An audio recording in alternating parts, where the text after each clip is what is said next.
This is going to be a quick video on how to repair this issue that a lot of Kia vehicles are having. This is a 2016 Kia Sorento with low washer fluid, and I'll show you what the issue is and how to repair it really quick and really cheap. Let's get started. What you're going to notice that once you fill this reservoir back up, the light will go off for a few days, and the minute that you actually turn on those windshield wipers and get some fluid going through the lines, the light will come on again, and this is the reason why. So for just this purpose, I've removed my wheel well cover. And as you can see, this is the passenger side on the right, and here is the issue. So this is actually what's happening. As you can see here, this plastic gets cracked and it starts leaking all the fluid as soon as you get this motor running. First thing you're going to have to do is you're going to remove this wheel well cover, and then we'll go through the process of removing this pump and replacing it. First thing you're going to want to do is remove the connection here. So all you do is you press in and this little clip, and you lift up and it comes off.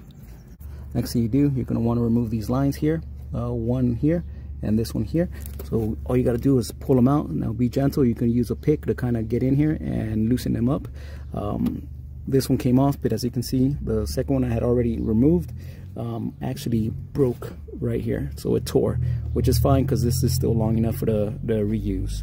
And the next step you're going to want to do is you're just going to want to pull the whole pump off. Here you can see where the issue is. So as you can see right here, this little line right there, that's a crack. That is where the water is actually leaking from. So you can see it right there. So that cracks and that creates a leak. So now to replace it. Alright, so here's my replacement part. These you can find pretty easy, pretty cheap, under $30. I'll put a link underneath in the description area. Should be able to find it there or anywhere else. Just look up your model and your year. Just make sure that you have this grommet. If some of them don't come with it, just replace it with the old one. So you put that grommet back in, and then you pretty much just push it back in.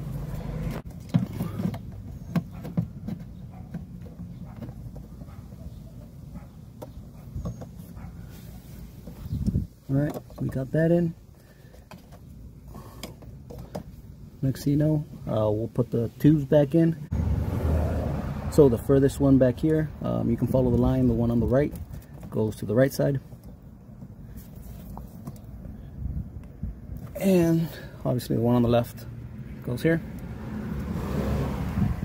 Next thing you know, we just clip it back in. Once installed, just make sure it's properly seated back here on this grommet.